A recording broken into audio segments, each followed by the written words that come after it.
Sala, oh, I don't know what it means. But say, okay, I have not given an introduction while Riyaz had been from the Department of Genetics, Osmania University. Sala is from Department of Entomology, ex-Angrao. Right. And she has worked on characterization of transgenic chickpeas and their biosafety to the natural enemies. So over to Sala. Good afternoon, everyone. Today I'm here to present on characterization of criteria transgenic chickpea lines and their interaction with natural enemies of Helicoverpa armigera. Yes, you just go to your Yes. material matter. Yeah. Yes, objectives. There are three objectives in this study. In the first objective, screening of different transgenic chickpea lines for resistance to Podboro Helicoverpa armigera was done, and in the second, quantification of cry protein, cry2A, and different biochemical constituents was done in this second objective. And finally, effect of cry2A transgenic chickpea lines on the natural enemies of Helicoverpa armigera. One is the larval parasitoid Campylortus chloridae, and the other is the coccinellid beetle Chilomenus sexmaculatus. The 6 transgenic and 2 non-transgenic chickpea lines were used for the experiments. In the first objectives, this was done using 3 methods, that is detached leaf assay, Kate screening, and diet incorporation assay. In the detached leaf assay, the terminal branches of different transgenic chickpea lines from the glass house were collected and placed in a plastic cup and in a 3% agar-agar and released 10 neonate larvae. After 5 days, the damage score was given, and data on larval survival and mean larval weight was recorded.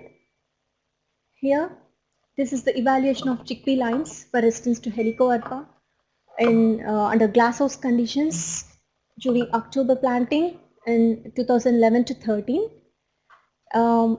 In both the seasons, the Helicoverpa damage rating, larval survival, and mean larval weight was significantly reduced in transgenic lines as compared to the non-transgenic lines. In the first season, lowest damage rating was recorded in 19-1 P1, and reduced larval survival and mean larval weight was recorded on 18-1 P1. In the second season, 12 to 13, lowest damage rating and reduced larval survival and mean larval weight was recorded on 19-2 P1. And this is during the November planting using detached leaf assay. Here the same trend was followed, but the lowest damage rating, reduced larval survival and mean larval weight was recorded on 19-1 P2 and 19-2 P1. And this is the second method, Kate screening, to screen the chickpea genotypes for resistance to Helicoverpa. Here, the plants were maintained under glasshouse conditions, and 20 Helicoverpa neonate larvae were released on the terminal branches of the plants and covered with cages, and to avoid the escape of larvae covered with a nylon bag. And after 10 days, the experiment was terminated and larvae were taken out. Damage score was given, and the data on larval survival and mean larval weight was recorded. Here, in the first season, the lowest damage rating was recorded in 19-2 P1, and reduced larval survival 35% was recorded on 19-3 P1, and reduced mean larval weight on 18-1 P1. But in the second season, lowest damage rating, reduced larval survival and mean larval weight was recorded on 18-1 P1. This is during this is the agronomic performance of transgenic lines when the plants were infested with the Helicoverpa larvae using cage technique. During the first season,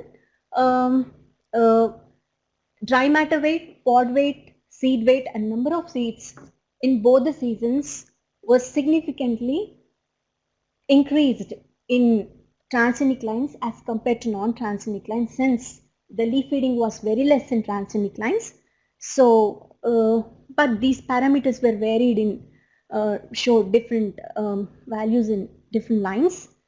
And here in this is the agronomic performance of transgenic chickpea lines in uninfested plants. In both the seasons, the highest dry matter weight, pod weight, seed weight, and number of seeds formed were recorded on 19-2 P1. And the lab culture of Helicoverpa armigera was maintained. The culture was maintained in the laboratory condition on chickpea-based artificial diet.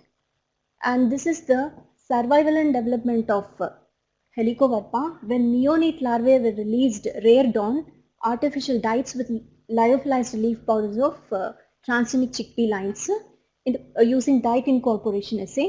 This is the third technique. And in the season 1, the larval survival, pupation, adult emergence was significantly reduced on transgenic lines as compared to non-transgenics, and also mean larval weight 5 days and 10 days after initiation, and pupal weight also significantly reduced in transgenic lines as compared to non-transgenics.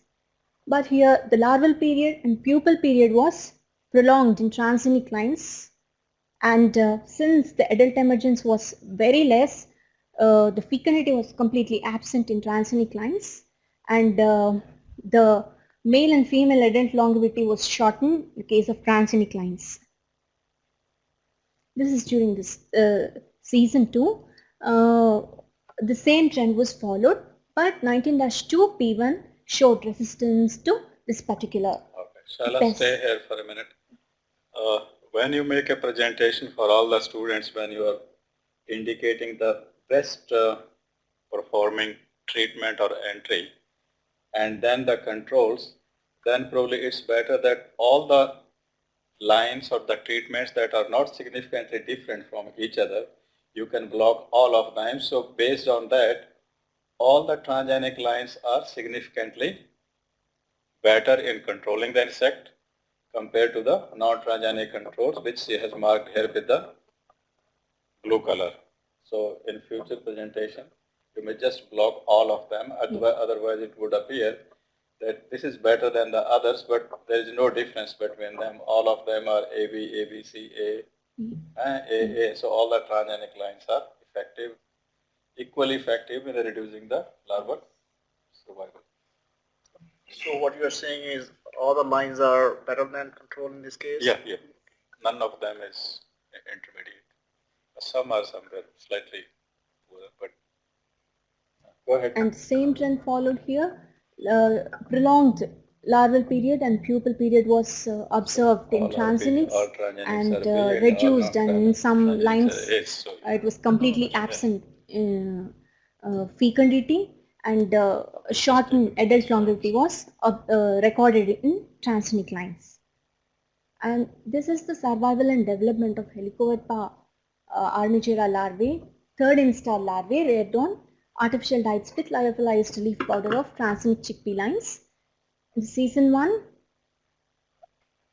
the larval survival, here also the same trend was followed, like larval survival, pupation, adult emergence, mean larval weight 5 days and 10 days after initiation, pupal weight was significantly reduced in transgenic lines as compared to non-transgenic lines, and same prolonged larval period, pupal period, and reduced fecundity and shortened adult longevity was observed. But in the case of third instar larvae, the fecundity was somewhat better. The performance was better when third instar larvae were released on diets with artificial diets with lyophilized leaf powder of different transgenic chickpea lines. And this is during the second season. Here 18-1 P1 showed resistance to Helicoverpa armigera larvae. And prolonged larval and pupal period and reduced fecundity was observed in transgenics, but male and female adult longevity found to be non-significant. And this is the second objective. Here in the season 1, the concentration of organic acids present on the leaf surface of different transgenic chickpea lines, the oxalic acid content, highest amount of oxalic acid content was recorded on ICC 506, it's a resistance check, and lowest was in 19-2, and highest malic acid content was observed in 18-1 P1 and lowest on Samson. But during second season, the highest oxalic and malic acid content was observed in ICC 506 and lowest on 19-3 P2. And this is the amount of criteria protein in different plant parts of different transgenic chickpea lines, and also BT-fed Helicoverpa armigera larvae, aphids and natural enemies. Here the cry protein was high in the fresh leaves, followed by green pod coat, green seeds, dry pod wall, dry seeds and dry stems. The dry roots, the protein concentration was very low, and in the soil samples it's nil, and amount of protein transferred from fresh leaves to Helicoverpa larvae ranged from 13 to 54 in season 1 and 15 to 41.6 ppb in season 2.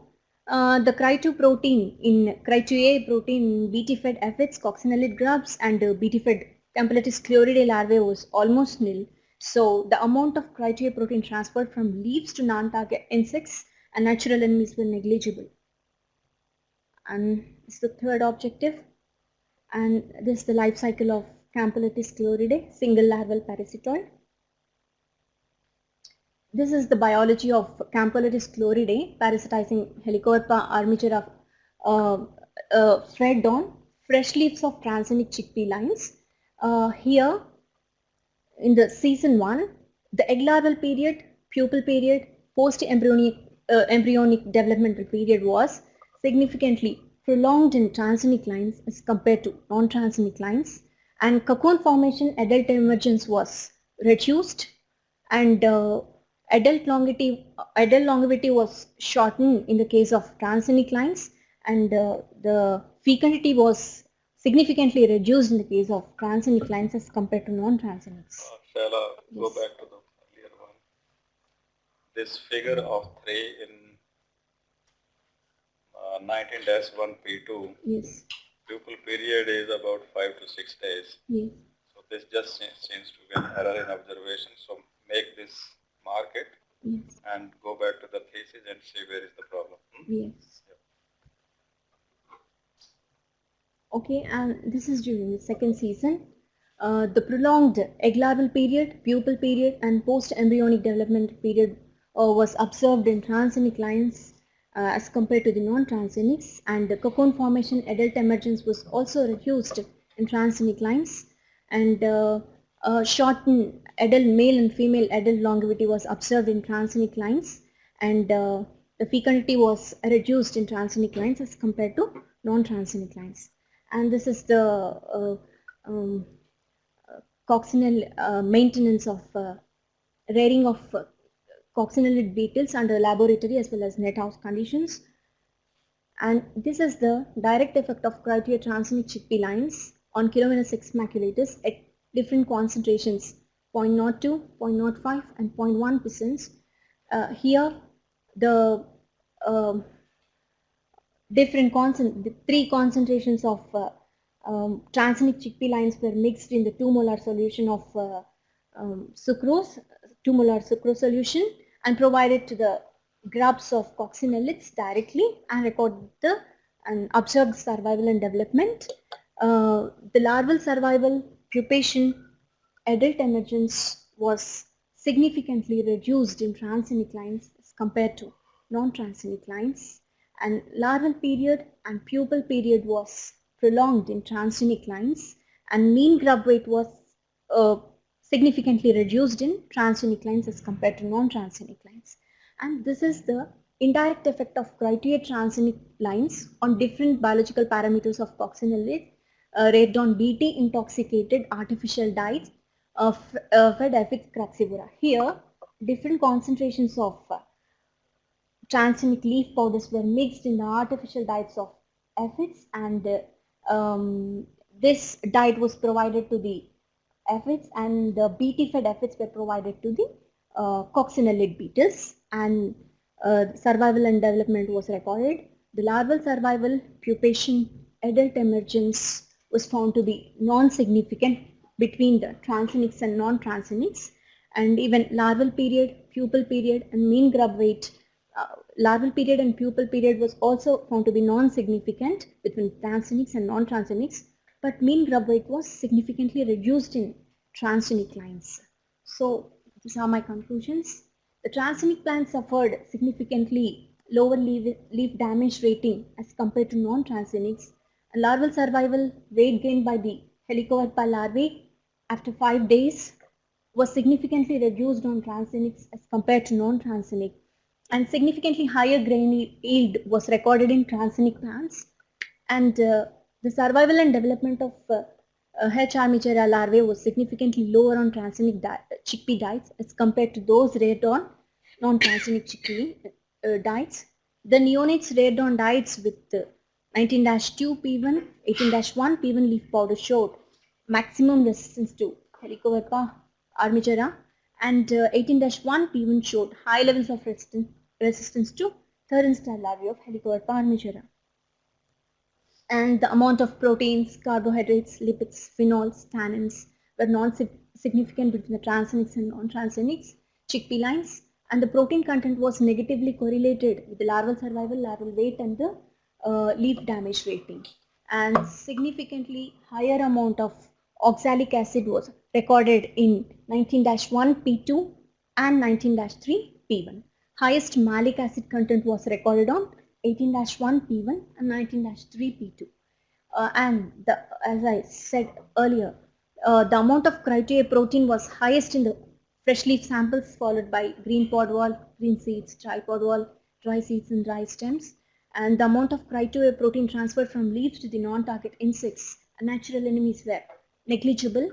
A significant increase in larval period, egg plus larval period, post-embryonic development period, pupal period, and reduction in the cocoon formation, adult emergence, adult longevity, and adult weights, fecundity of Campylortis chloridae when reared on H. armigera fed on fresh leaves of transgenic lines.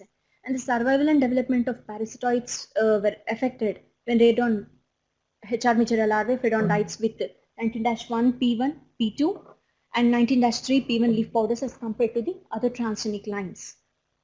And no Critoea protein was detected in Campylortis chloridae larvae, and these negative effects of transgenic chickpeas on survival and development of Campylortis chloridae was due to the early mortality of Helicoverpa larvae. As a result, the parasitoids failed to complete the development on such larvae. And the survival and development of Campylortis chloridae was poor when reared on H. armigera larvae fed on fresh leaf samples than the artificial diets intoxicated with transgenic chickpea powders. The direct effect on coccinellids were greater when fed on 0.1% BT intoxicated diet, followed by diets with 0.05 and 0.02% transgenic leaf powders. The coccinellids fed on diets with 0.05% 19-3 P1 leaf powder showed a marginal reduction in survival and development as compared to the other transgenic lines. And the survival and development of these particular coccinellid grubs were slightly affected rate on aphids which fed on different concentrations of transgenic diets. And these are indirect effects. So coming to the future line of work, here the pyramiding two or more BT genes like Cry1AC and Cry2A in chickpea could be a preferred option to delay the evolution of resistant insects due to different mode of actions of these two genes.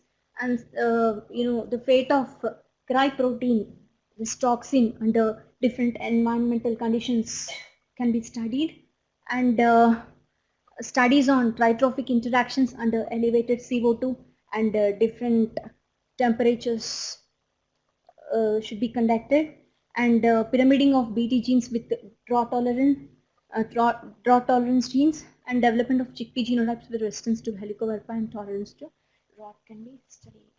So, thank you. Thank you, Shaila. We have 11 minutes for questions. So priority first to those who have not asked a question. And before that, let us welcome Professor Ramesh Babu, Dean Postgraduate Studies. Now this is Angrao. Right, so please welcome. Yes.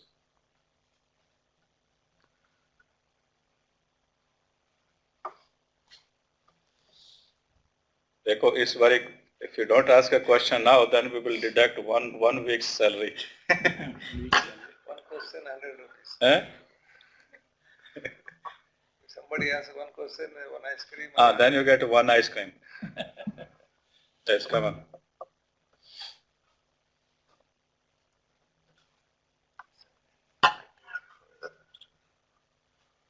ये तो सबको बाहर निकालेंगे यहाँ से. Maybe I can start. Yes, as usual. So, Yeah, it's more of a comment. So in your objectives, the second objective was molecular and biochemical characterization of these lines. But I don't see much of the molecular work here. So just a couple of questions. What kind of promoter you use in this transgenic lines, or how do you know all these 6 are different transgenic lines, different Actually, events? here I've done only quantification of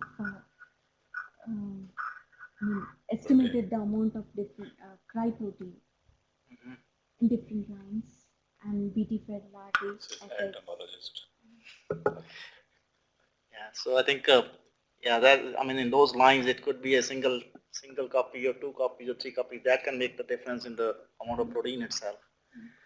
Yeah, or because I saw in your objectives, that's why I don't see that maybe you have done it.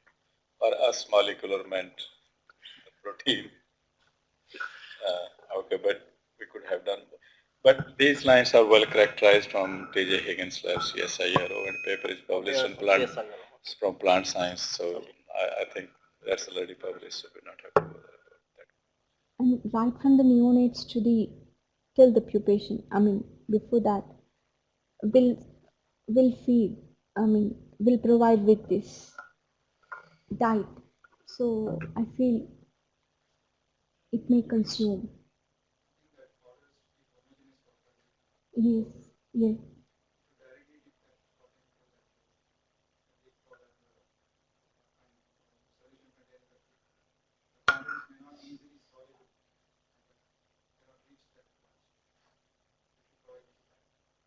Along with that, I've provided with the BT fed efforts also. But directo using this cotton dip method. I will discuss more in the lab. And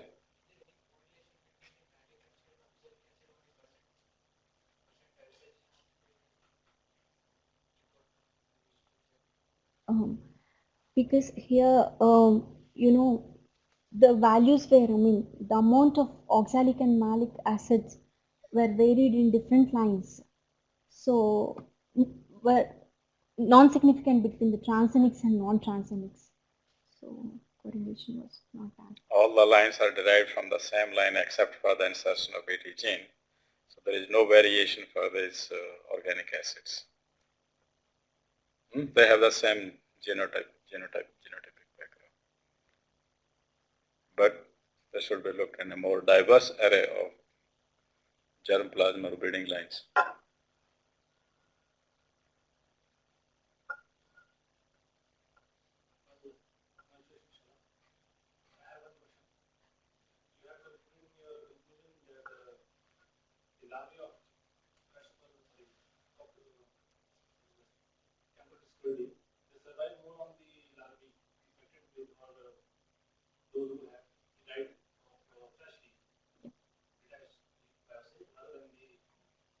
Oh. in the survival and development was better in artificial diets as comparatively fresh leaf samples. Since in the fresh leaf samples that that concentration will be more in the fresh leaf samples amount. Yes, Total. so the survival will be less in fresh leaf samples.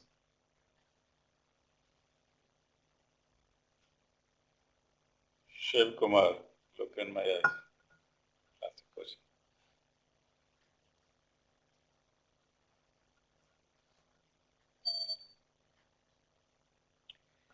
So when you grow these plants without insects, the transgenic and non-transgenic, so do you see any difference?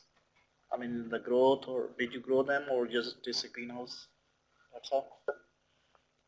Well, there are differences between different plant No, selections. I'm saying the control and the any line you take, any kind of short plant or field Yes. rags or those kind of things. Yes, actually the plants you worked with were selected for 3 generations in the P2 facility because there were plants that showed some abnormality which had high expression of the Bt protein.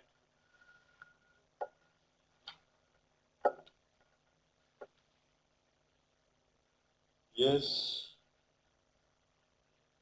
Now I'll name another one, Satyanarayana. Or you were sleeping? Huh? So he has publicly accepted he was sleeping.